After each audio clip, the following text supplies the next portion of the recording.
मन हमारे अंदर बहुत बड़ा शत्रु बैठा हुआ है, इसको हरि चरणों में लगाना है प्रभुपाद की कृपा से। श्रवणम कीर्तनम विष्णु, स्मरणम पाद सेवनम, अर्चनम वंदनम दास्यम, साख्यम आत्मनिवेदनम। नवधा भक्ति के द्वारा पहला कीर्तन, नाम गाने सदा रुचि, कीर्तनीय सदारी।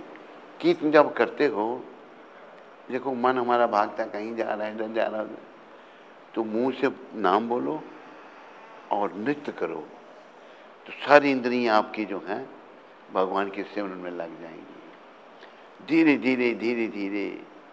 क्योंकि भगवान चैतन्य महाप्रभु ने कहा कि नाम गाने सदा रुचि, कीर्तनीय सदारी। माताओं को कोई अधिकार है, वो भी नृत्य कर सकती हैं, भाई लोग भी सब नृत्य करो। जो नहीं कर सकता प्रयास करे थोड़ा टांगों को इधर उधर करने का, ताकि भगवान के चरणों में मन लगे। क्योंकि जैसे मैंने पहले भी कहा था आपको, एक गौड़िया मठ का प्रचारक बड़ा एक्टिव, बहुत 3 दिन वृंदावन में रहा और 3 दिन के बाद घर जम्मू में आया। कब जब भी पहुंचा एक ही दिन में वहां शरीर छोड़ दिया।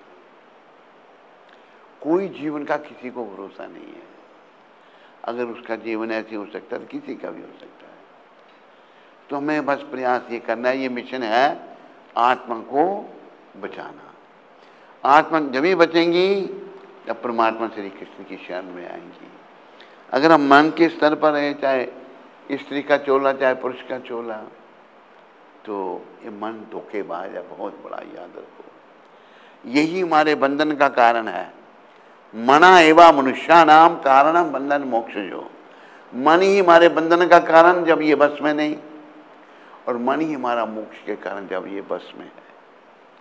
और इसको बस में करना इतना आसान नहीं है, पर ये कीर्तन, नाम संकीर्तन जो महाप्रभु ने दिया, प्रभुपाद कृपा से हम प्रयास करें तो धीरे धीरे ये हो सकता है। और भगवान ने 13वें अध्याय के 9वें श्लोक में कहा है, ये भी ध्यान रखना है, जन्म मृत्यु जरा व्याधि दुख दोषानुदर्शनम। जन्म मृत्यु वृद्धावस्था दुख दोषों के दर्शन करो। ये मेरे लिए भी आ रहे हैं, आ चुके हैं, सबके लिए आ रहे हैं। तो जब ये आ गए तो उसकी तैयारी बस यही भगवान के चरणों में मन को लगाना, सीधी सी बात है। आखिरी समय जैसे बालक का नौजवान था, प्रोफेसर था, 3 दिन वृंदावन रहा, लेकिन लिखा उसका भाग्य में जम्मू जाकर रात को जब भी पहुंचा बस थोड़े समय में ही शरीर त्याग दिया। सभी दुखी हो गई। तो किसी के जीवन का कोई भरोसा नहीं है, ये याद रखना है। अगर एक गया है तो हमारे पास कोई वो लिखा हुआ कोई परमिट नहीं है या कुछ वो गारंटी नहीं है कि हमारा नहीं जा सकता, किसी का भी, कभी भी, किसी भी अवस्था में। इसलिए भगवान ने कहा, नाम गाने सदा रुचि, कीर्तनीय सदारी। कृपा करें सभी नाचने का। मेरी जब टांगें ठीक थी ना, मैं नियम से नाचता था। अभी अर्थराइटिस हो गया, मेरे को कर्मों का फल है कि कहते जी आपके भक्तों के कर्मों का, शिष्यों के, वो भी हो सकता है। एक बार मैंने प्रभुपाद जी को पूछा, मैंने प्रभुपाद आप बीमार क्यों हैं?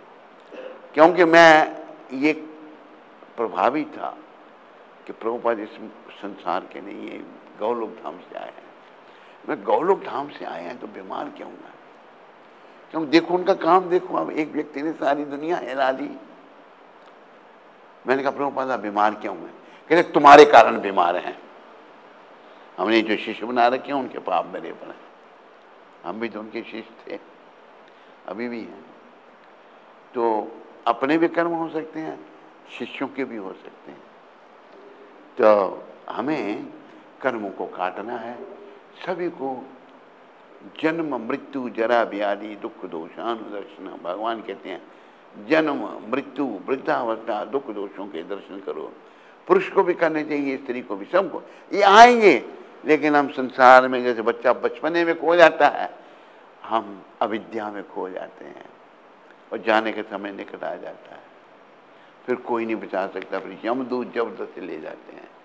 कृपया ध्यान करो, जो हम कहते हैं उसका पालन करो और जीवन को सफलता के पथ पर आगे बढ़ाओ। बोलो उन सब के देने वाले पतित पावन श्रील प्रभुपाद की। स्कंद पुराण में तुलसी देवी की प्रशंसा इस प्रकार की गई।